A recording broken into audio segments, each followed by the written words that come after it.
So I still think that Matt Ryan was pissed. Well, I'm sure I he still wasn't think happy. Right. But we've heard enough over the years that and I don't want to say there's anything wrong with it. I think Tom Brady's like this. Matt Ryan's like this. You're wired to act a certain way publicly, and then you react to other things privately. And you're not going to go out there and say, I'm really pissed about that thing that guy said about me, or I'm really pissed that I wasn't in the top 10 on that former quarterback's list that he does every year. He's not going to come out and say it, but you may hear through the grapevine that he wasn't happy, and you think, why does he give a crap? But they all do. Yeah. They all do. We're all human. Right. We're all human. We all care about that stuff. And I think at some level he had to care about the idea that he comes in to Atlanta at a time when the franchise is reeling, post-Mike Vick dogfighting, post-Bobby Petrino quitting with games left in the season. The franchise is in shambles. Ryan comes in, turns it around immediately, went to the playoffs his rookie year, gets him to a Super Bowl, up 28-3, wins an MVP award, keeps them relevant year in and year out, and then suffers through multiple years of crap in the past few seasons, and never says, I'd like to, hey, you know what? He never does the Aaron Rodgers, hey, you know. Now, of course, Aaron Rodgers didn't do that until they drafted Jordan Love, and I think what happened last week, the dalliance with Deshaun Watson, was basically the same thing. It was the same cold splash of water that Aaron Rodgers got 2 years ago, and that's what made Matt Ryan say, get me the hell out of here. I really do think that's what happened. I wouldn't be shocked. I feel like this is a little bit on like both sides, where Atlanta probably looked at it, well, you know what, maybe it's time. You know, the fact that they're willing to take the $40 million hit right now, right on the chin, not spreading it out for 2 years, I think that's another little inkling we can look at to go, no, see, they're looking to the future. They want to have next offseason to be able to max spend and really make a move. I'm going to sneeze. Excuse me. Bless you. Thank you very much. Hey, well done. Excuse me, everybody. But, yes, that to me would be another inkling to say, all right, that was Atlanta's mindset. I'm with you, I think, on everything Matt Ryan said, or you said about Matt Ryan. You know, again, last year we didn't hear anything about him being angered, about talk about drafting a quarterback at number 4.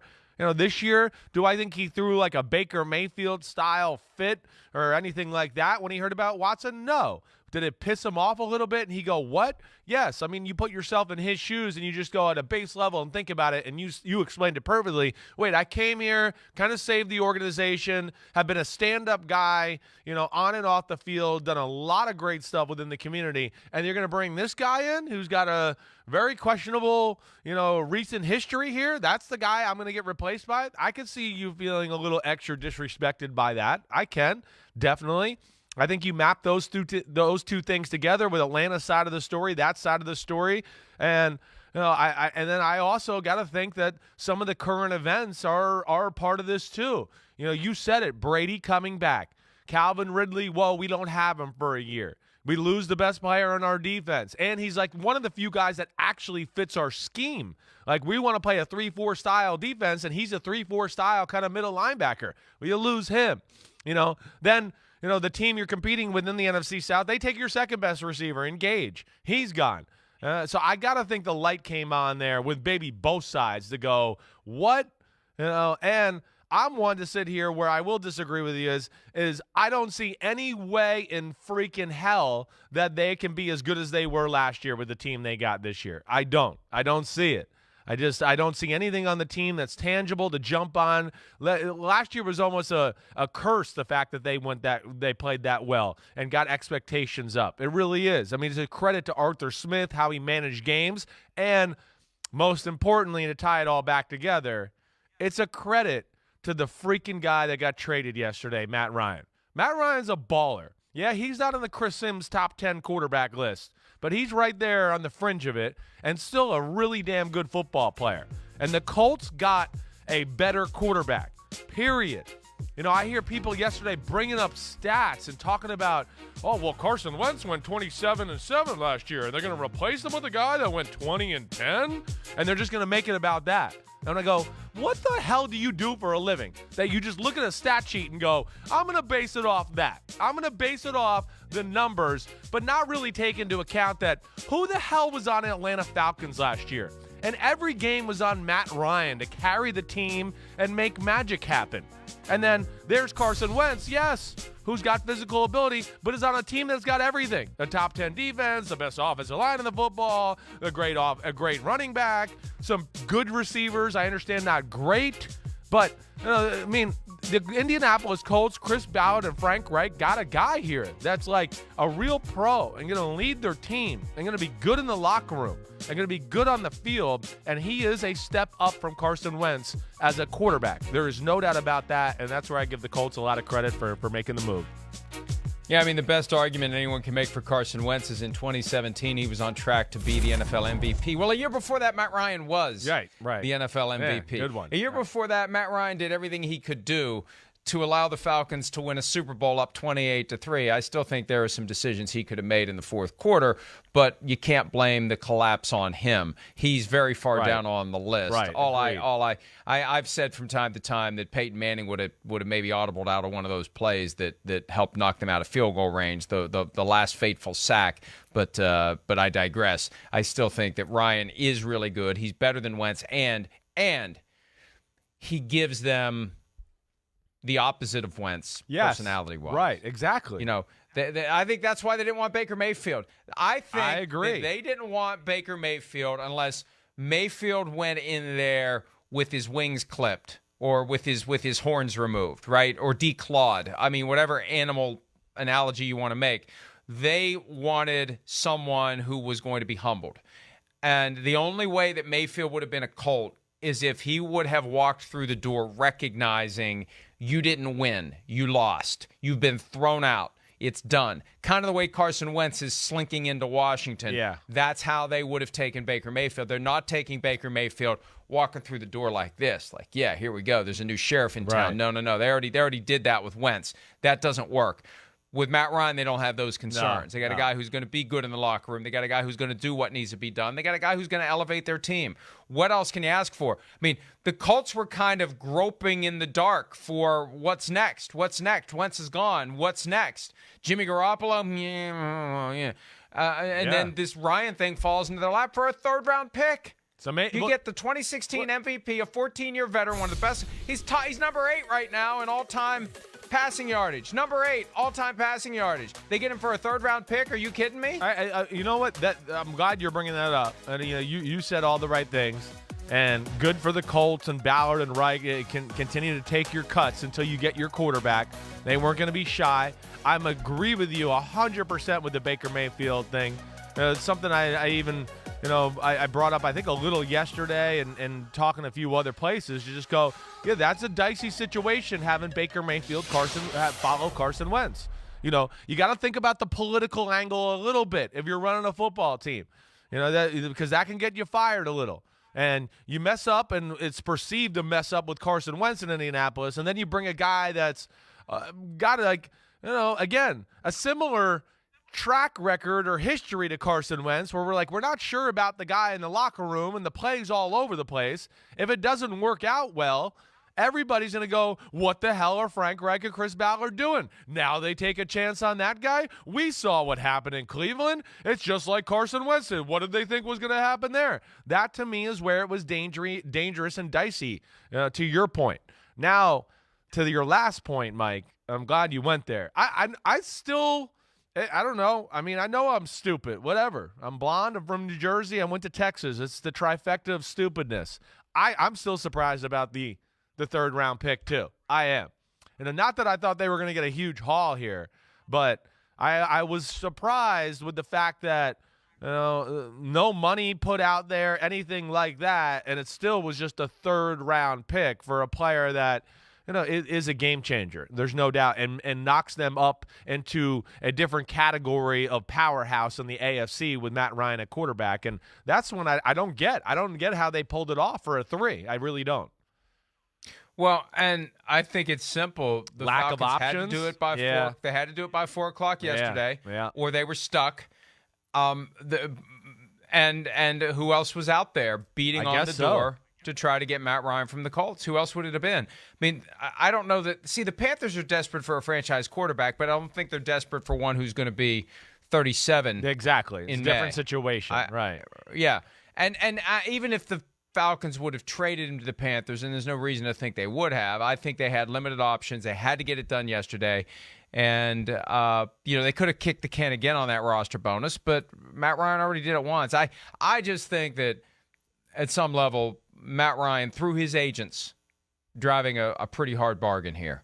Going back to last Thursday, you want 4 more days for your roster bonus? Fine, but I'm out of here either way. You got to trade me by Monday at 4 o'clock. Or I'm not agreeing to it. So I need your word right now. I'm traded by Monday at 4. See, that's the thing. They may have written that check while they thought they were going to get Deshaun Watson. Right. They're the biggest losers in this Deshaun Watson thing because they didn't get him, and everything that would have gone with getting him still happened. Right. It's not like the Browns where they get him and they knew they were done with Baker Mayfield. The Browns would have been the big losers if they didn't get Deshaun Watson because it was falling apart with Mayfield if they got him or not. For the Falcons, it fell apart with Ryan, even though they didn't get Watson. What a mess! And with the Colts now, let's look at the Colts. We showed the odds there. Yeah, their odds improved, but still, they're in the AFC. Yeah, like how much better does this really make them relative to?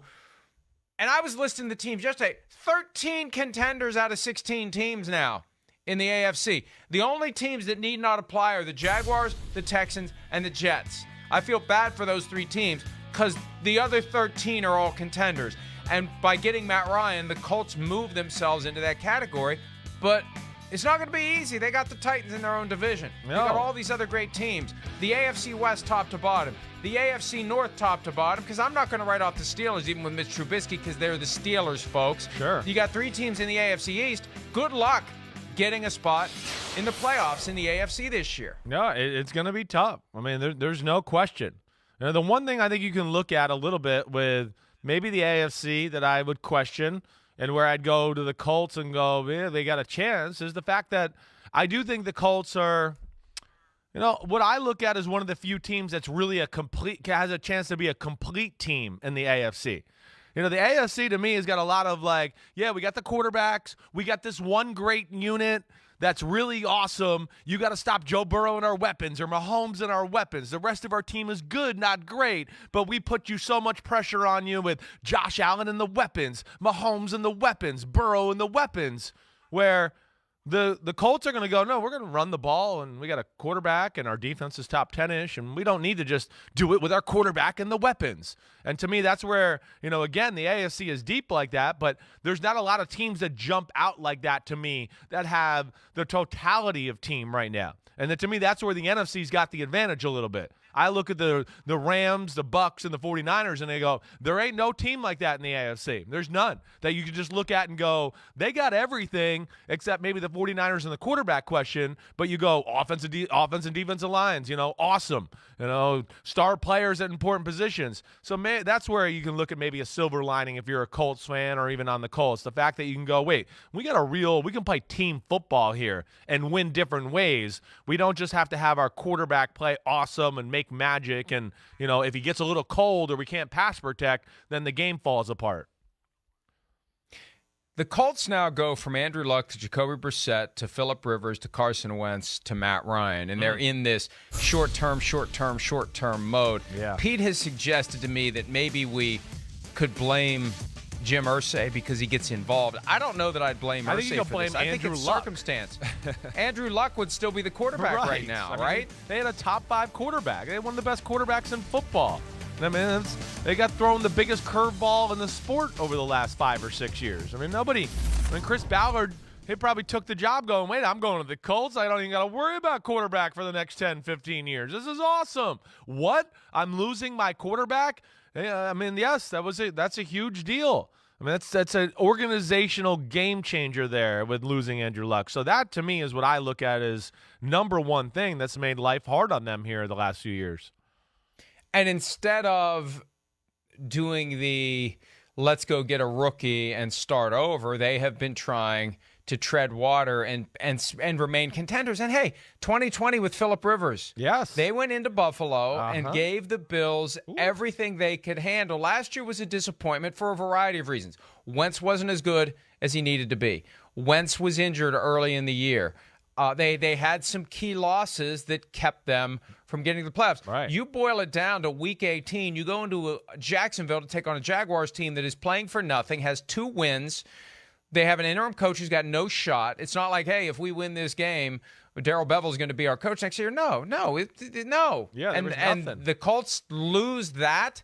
That was a low point. That was as low of a point for the Colts, considering they get to the playoffs if they win. And they were the team that no one wanted to see in the playoffs. And right. Ultimately, no one did see them in the playoffs. But they're built to be successful. You hit the nail on the head. Thank you. This is a team that is built to be successful in January. They just have to get to January. And with Matt Ryan, they're more likely to get there. Yeah.